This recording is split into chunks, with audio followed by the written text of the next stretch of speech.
first chance out on track with the new car. What do you think? Well, I think basically when you look at our program and just take us as a team with a new car, we'd done a lot of work prior to coming here, and it was necessary to validate that work on this track because it's pretty unique. It's got good simulation, but it's still important to know where you are. And the three cars went through their different programs, so one did the tyre work, one did the aero, one did suspension, and we basically are pulling all that together for today's run. There was a qualifying period of 2 hours last night from 10 o'clock until midnight, and normally qualifying you think about, you know, packing in new tyres, low fuel, you know, psyching yourself up and going for it, but at the optimum period for that we cycled through the drivers to get everyone legally entered into the race. You have to do 3 timed laps in dark. It's funny that the three of you need to. Yeah, I know it's a bit odd, but I'll tell you what, winging down into Indy at 200 mile an hour in the daylight and winging down there in the dark is a bit of a different thing. So you do need to reacquaint yourself with some of the marker boards and positions, and also the circuit changes a bit every year, and so you need to try to adapt to that day and night.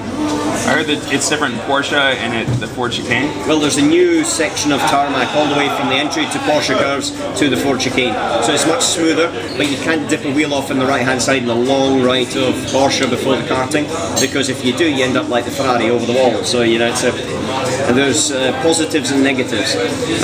But generally, overall for us, the session went quite well. The negative side was when we looked at the lap time of Peugeot in their quali runs, then they were significantly faster. But we know how important it is for a French team in France to be on the back page of the newspapers on Friday morning to say they've got pole. It wasn't our priority. Did any of you get much of a run at qualifying? I certainly didn't. Timo had a little bit of a run. He was following me for the lap and he had a bit of a run. I went out on doing some tyre work, evaluation of maybe when you could look towards going to a different compound of tyre, and it was just a traffic city. There was quite a few red flags, a few accidents, some of them a bit bizarre, and that interrupted things, especially for Dindo actually in our car, because I think every time he went out he got a red flag, so he only did about 4 or 5 laps in total at any one time, which, you know, you need to get a bit more of a feel for this place than that. Well, at least you got some dry time to work. Well, that was a critical thing because our weather forecasting was updating all the time, but initially we felt it was going to rain, and so we tried to pack in all of the dry stuff possible with rain forecasted for Thursday and a potentially 80–90% dry race. Then, you know, we needed to understand what we've got in the dry. However, you know, it ran dry all the way through, and that was quite good. Sorry, I've just got Dindo sort of coming in behind me. Usually he's trying to steal my watch or something like that. Yeah. Well, one of the things I noticed last night was a bit of an incident. It looked like right at the end you were going to put Tom in the car and maybe get him one more timed lap, right, literally at the end. And maybe you got a little block from your pit. Yeah, well, you get a lot of blocking on this circuit. There's a lot of traffic on this circuit. What you don't expect is coming into the pit lane and to pull into your pit box and be blocked by a cameraman.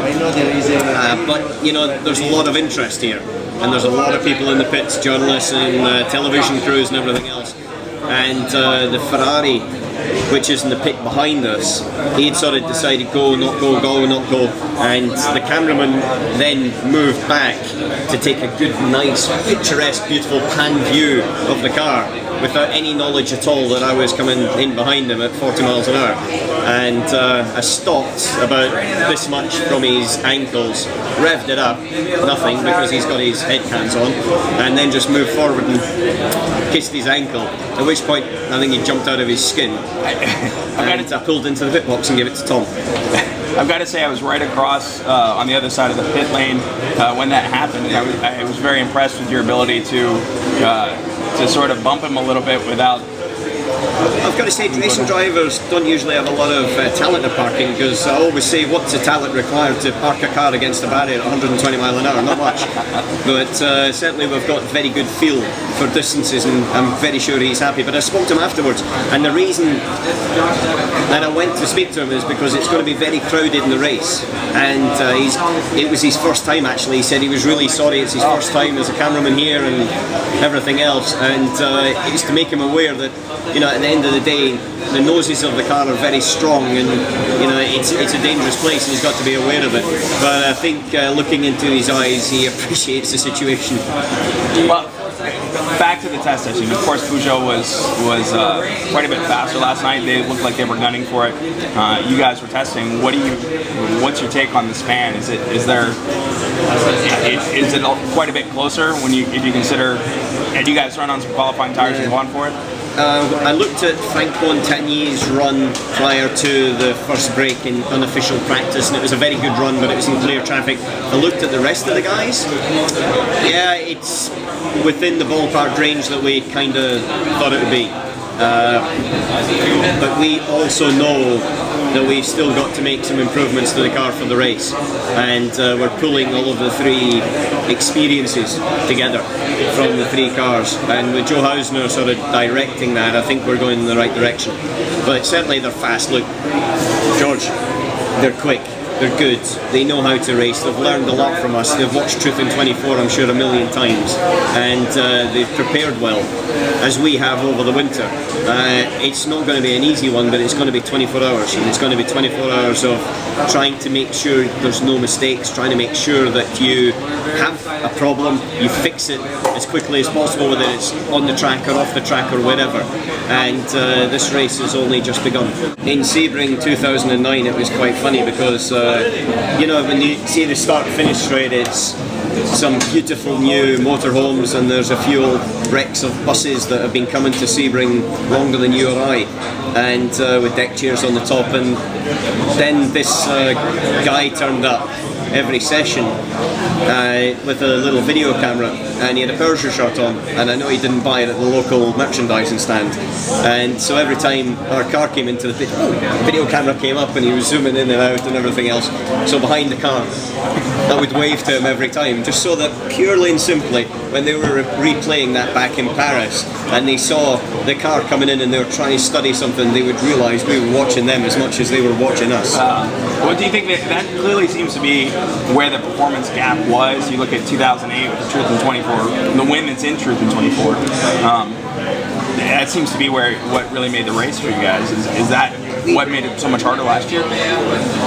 They came at Le Mans in a very different way to us at Audi.